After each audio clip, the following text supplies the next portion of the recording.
how do you know if your servicer is participating, and are all servicers required to participate? If your loan is owned or guaranteed by Fannie Mae or Freddie Mac, it is mandatory that they participate in this program. If it is not what they call a government-sponsored enterprise, a GSE loan, then it's voluntary. And most of the major servicers are participating. It's in your handout, and you can also click on a link on the website to find out if your lender is one of those. Okay. Let's see, back to the website, it says contact your mortgage servicer. You can click on that link to show all servicers. That list is provided for you in your handout. But again, they have until the end of the year to opt into this program, so if your lender's not on this list, maybe by the end of the year they'll join. And you never know, they might extend that time and allow investors to join later than that. Okay. If you want to look up your loan, you can go directly to fanniemae.com or freddiemac.com, or there's a link through this website. And you just go to Loan Lookup, you click on the Fannie Mae link or the Freddie Mac link, and then you can look up your loan. So the Fannie Mae website looks like this. You just put in your address, you confirm you're the homeowner, and then you hit get results, and it'll either say match found or no match found. And if your loan is not Fannie Mae, then you can go to Freddie Mac. Same thing, you have to enter a little bit more information, but it'll let you know whether or not your loan is owned or guaranteed by Freddie Mac.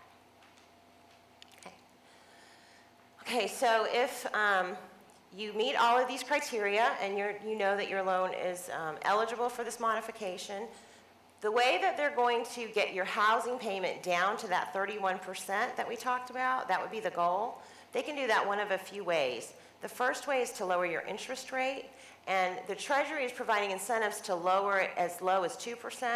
I don't see a lot of 2% fixed. 3 to 5% is probably more reasonable. Sometimes we see what they call a step-up plan, where it starts at like 2 or 2.5%. It's opposite of an adjustable. An adjustable is fixed in the beginning and then adjusts over the life of the loan.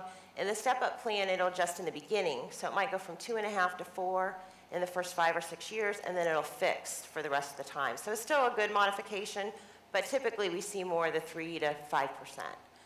If that is not enough to get that payment low enough based on your income, they can extend the terms out to 40 years.